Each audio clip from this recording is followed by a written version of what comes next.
Joseph's father, Jacob, loved him very much and gave him a beautiful coat of many colors. One night, Joseph had a dream, and when he told his brothers, they hated him even more. Then Joseph had another dream, even clearer, and he told his father and his brothers. This time, the sun, the moon, and 11 stars were bowing down to him. Joseph's brothers hated him so much because of his dreams and their father's favoritism, that they began to plot against him.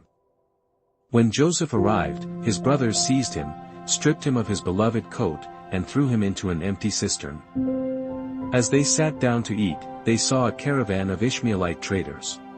To cover their wicked deed, Joseph's brothers dipped his beautiful coat in goat's blood and brought it to their father, Jacob, who was heartbroken and collapsed in despair.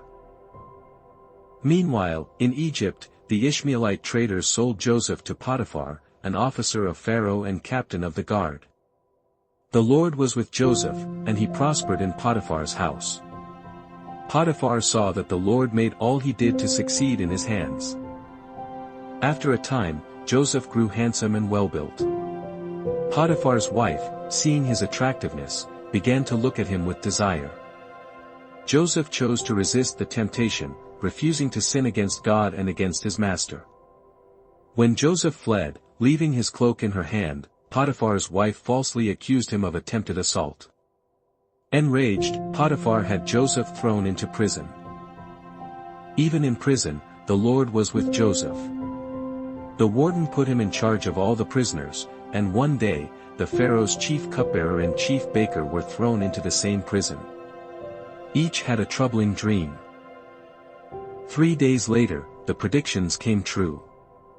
Pharaoh restored the chief cupbearer, but he had the chief baker executed.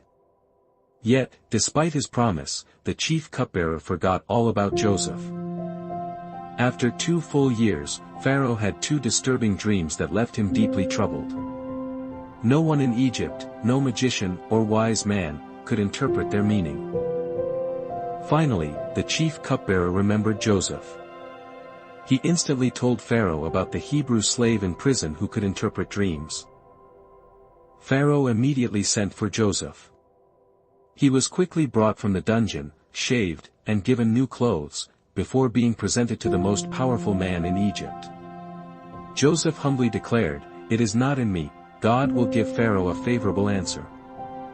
Pharaoh recounted his 2 dreams to Joseph, and Joseph, empowered by God, revealed their true meaning. 7 years of great abundance would be followed by 7 years of severe famine. Joseph advised Pharaoh to appoint a wise man to oversee the storage of grain.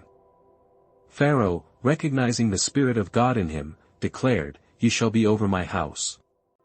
Only as regards the throne will I be greater than you." Pharaoh gave Joseph an Egyptian name and a wife.